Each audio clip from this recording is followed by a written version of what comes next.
तीन दिवसाच्या अधिवेशनाला सुरुवात झालेली आहे। अनंत बाळा नर हे जोगेश्वरीचे शिवसेना उद्धव बाळासाहेब ठाकरे गटाचे आमदार आहेत, पहिल्यांदा आमदार झालेले आहेत आणि विधान भवनामध्ये पोहोचलेले आहेत। 35 वर्षाचा संघर्ष आणि आता यश मिळत आहे, आमदार झालेत। कसं वाटतं, हा दिवस कसा आहे तुमच्यासाठी?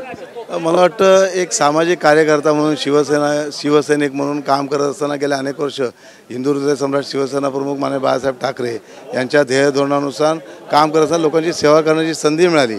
त्या संधीचं या ठिकाणी कुठेतरी अधिक चांगल्या पद्धतीने विधान भवनामधून काम करण्याची एक संधी मिळाली आहे। मला वाटतं याचा निश्चितपणे आनंद आहे। मात्र एक खरं आहे की एका सर्वसामान्य कुटुंबातील शिवसैनिकाला, कार्यकर्त्याला अशा प्रकारची संधी शिवसेनाच देऊ शकते आणि त्याचा एक वेगळा आनंद आहे। पण अटीतटीचा सामना होता, हे 1541 मतं किती निर्णायक ठरली तुमच्या आयुष्यात? मला वाटतं विजय आहे, तो किती मताचा जरी असेल 48 मतांचा देखील निर्णयच होता। त्याच्यामुळे 1541 जर 1541 ही मतं तर फारच आहेत आणि मला वाटतं हा निवडणुकीमध्ये जे काही संभ्रम निर्माण झाला आहे, निश्चितपणे जे वातावरण होतं त्याच्यापेक्षा अधिक मतं मिळायला पाहिजे होती, परंतु ठीक आहे, विजय आहे आणि मला त्याचा निश्चितपणे आनंद आहे। रवींद्र वायकर यांच्या अगदी जवळचे तुम्ही नेते मानले जात होतात, त्यामुळे हा अनुभव नेमका तुमच्यासाठी कसा होता? मनीषा वायकर यांचा पराभव करणं किती मोठं चॅलेंज होतं तुमच्यासाठी? शिवसेना प्रमुखांच्या विचारांनी प्रेरित होऊन काम करत असताना आमच्या पक्षाचे जे ध्येय धोरण आहे ते ध्येय धोरण समोर ठेवून काम करत आलो आहे।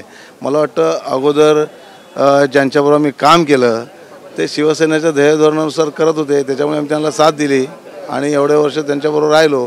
परंतु त्यांनी जेव्हा आपला मार्ग बदलला तेव्हा शिवसेना चे ध्येय धोरण पुढे चालवणं ही जबाबदारी प्रामुख्याने आमच्यावर पडली आणि आम्ही सर्व शिवसैनिकांनी उचलून धरली आणि निश्चितपणाने लोकांनी आम्हाला जी साथ दिली आणि शिवसेनेचा बालेकिल्ला लाभातीत ठेवला, त्याचा एक निश्चित आनंद आहे। नक्कीच, पण इतके जवळचे कार्यकर्ते नेते असून सुद्धा बरेच आरोप प्रत्यारोप झाले निवडणुकीच्या काळादरम्यान, याचा कुठेतरी शल्य बोचतं अजूनही? कसं आहे की माणसाने दोन गोष्टी आहेत, एक समाजसेवा आणि एक स्वार्थ। तर समाजसेवेच्या मधून काम करत असताना मला आनंद झाला, परंतु जेव्हा स्वार्थी नेतृत्व समोर आलं आणि त्याच्यामधून जो का अनुभव आला तो निश्चितपणे दुःखदायक आहे, एवढं खरं आहे। पहिला दिवस आहे, विरोधक नाही आहेत, तुमची संख्या पण कमी आहे, कसा आवाज उठवणार? निश्चितपणाने जे पद्धतीने शिवसेनेचं ब्रीदवाक्य आहे 80% समाजकारण 20% राजकारण, त्याच्या माध्यमातून जी संधी येईल त्याची संधी माझ्या विभागातला विकास करण्यासाठी किंवा विकासाची कामं करण्यासाठी निश्चितपणे मी आवाज उठवेन। अशी बातचीत केल्याबद्दल कॅमेरा पर्सन योगेश गुरवचा, गिरीश गायकवाड, TV9 मराठी, मुंबई।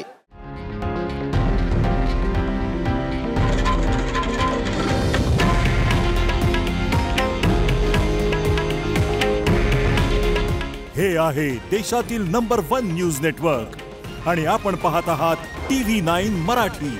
काळजी तुमची, हित महाराष्ट्राचं।